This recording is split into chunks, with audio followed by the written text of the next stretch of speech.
I think that many of you, like I said at the top of the show, are pet owners. You know what it's like when that pet needs his medicine. That pet doesn't know it needs its medicine. It doesn't know that you're trying to do what's best for it, and you try and feed it, and you try and hide it in the food, or maybe it comes in syringe form, and it's jumping, it's trying to run away from you, it's trying to gnaw at your ankle, anything to not do what it doesn't want to do, but it's in its best interest. There are G5 fans out there who would swear to you up and down, left and right, that a G5 playoff would be the worst thing to ever happen to G5 teams. And I'm sitting here thinking to myself, take your medicine. This is for your own good. So they're up in arms. Some of them are really mad at me because I had the audacity to suggest that there are gulfs in resource in this sport. And the Alabamas and Georgias and Floridas and Ohio States and USCs and Oregons of the world are operating at a different level than the Coastal Carolinas and UTSAs and South Alabamas. And I said, instead of pretending they're all playing the same sport, 130 plus of them, why would we not have common sense and long ago have created different tiers of playoff? Like that's so common sense to me. You go in the state of Texas, there's 6A ball and 5A ball and 4A ball. How do they decide that? Is it just like a game of bingo? Do you just pull the ping pong ball out any given year and find out where Katy High School is going to play in the state of Texas? No. It's normally determined by resource, or in this case, enrollment size. And it makes total sense. And it doesn't mean a 3A team can't beat a 5A team, but they don't make them compete in the same postseason because it makes no sense. Because one group is at a disproportionate advantage to another group. We figured that out in high school. College, absolutely not. Throw logic in a blender. So here's the problem. The problem is not that the logic is unsound. The problem is the internet has no interest in logic. In the world of the internet, in the world of the socials, people are largely interested in trafficking in sound bites and like screenshots.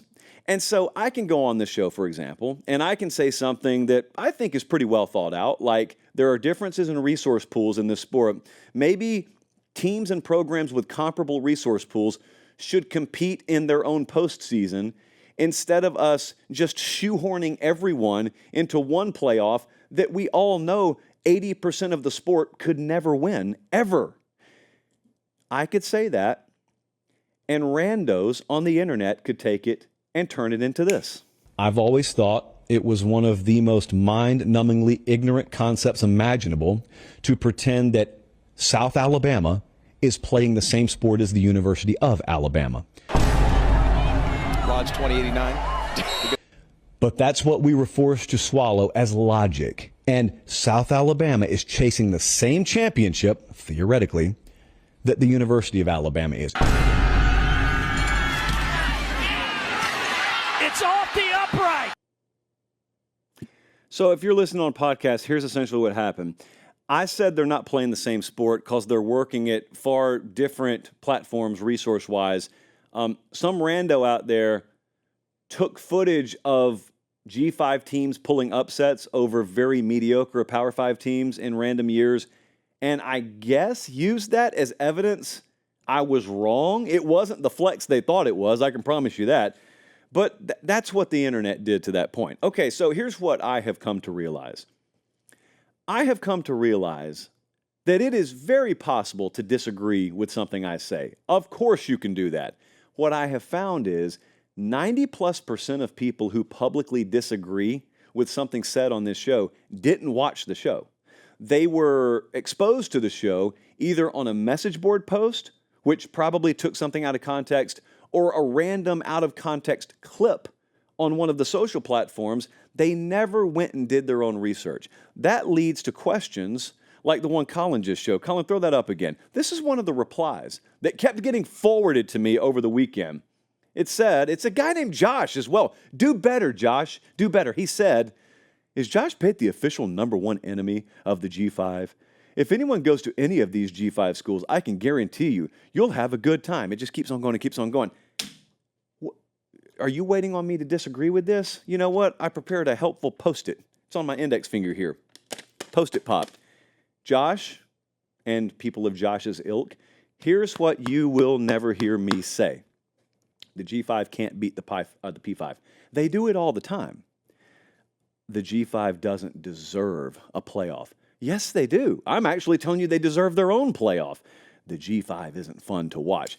Fool, this is where I get a little heated. I would venture to guess I watch more G5 football than 90% of the folks out there who accuse me of hating the G5. That right there is an opinion that I'm pretty sure is a fact. I love G5 football. I'm advocating for its growth. We have a situation right now where I want what's best for the G5 as a whole. And people are pushing back on that because essentially guys in suits have brainwashed you into doing their PR for them. The commissioners of these conferences, the university presidents of these teams in the G5, they love cashing the check, and they have come to depend on cashing the check that comes from being affiliated and associated with the college football playoff as is currently constructed. And look, they may not be able to be weaned off of it at this point, but you don't get that money. If you're a Troy fan, you don't ever see a dime of that money. And yet somewhere along the way, you let those folks, 38 floors off the ground in Manhattan, convince you to do their bidding for them. Oh, we have to have inclusion. We have to have a shot. You've got access to an 8-lane freeway that goes off a cliff in lieu of having access to a nice 4-lane highway that goes somewhere. I'm the one sitting here saying, don't you want access to the 4-lane, modest, but 4-lane highway that goes somewhere? And you're like, no, give us the freeway. We don't care that it goes off a cliff. We don't care that there's no world where we'd ever win this postseason. We deserve inclusion. Why? Well, because we just do. Why? Well, you just don't understand the G5 culture. If that's how you think, you're right. I don't understand that. I may get it. I could articulate it to you, but I don't understand it. So I am normally very fluffy with these sorts of things, but it's time for someone to deal in some fact. So randos out there, you wanted to make your videos where you cherry-picked exceptions to rules. How about I use your own logic? I don't even think this is how we should go about this, but paper pop it for your own good. If you do want to use the concept of just how the G5 does against the Power 5, you guys are 93 and 351 against Power 5 teams the past few years, and most of that was non-SEC and Big Ten. When I filter it even further, filter, the G5 is 26 and 180 against SEC and Big Ten teams. And those are the bad ones.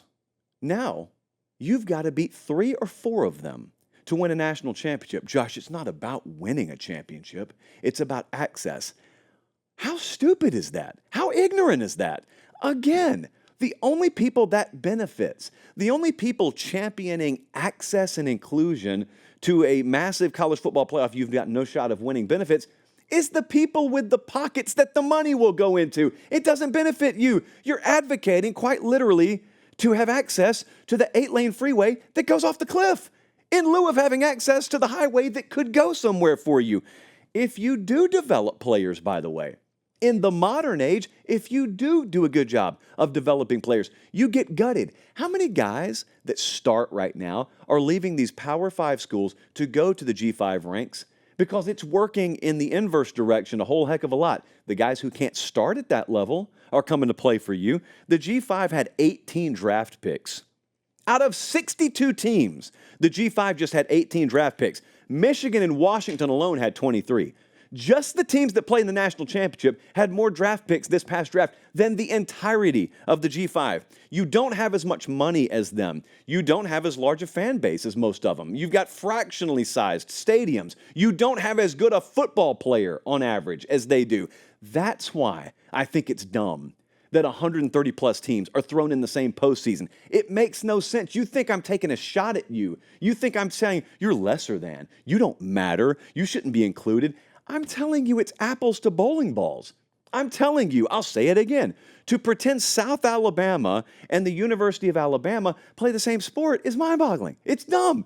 If the alien were to show up, and we use him to consult from time to time, and he showed up, he would say,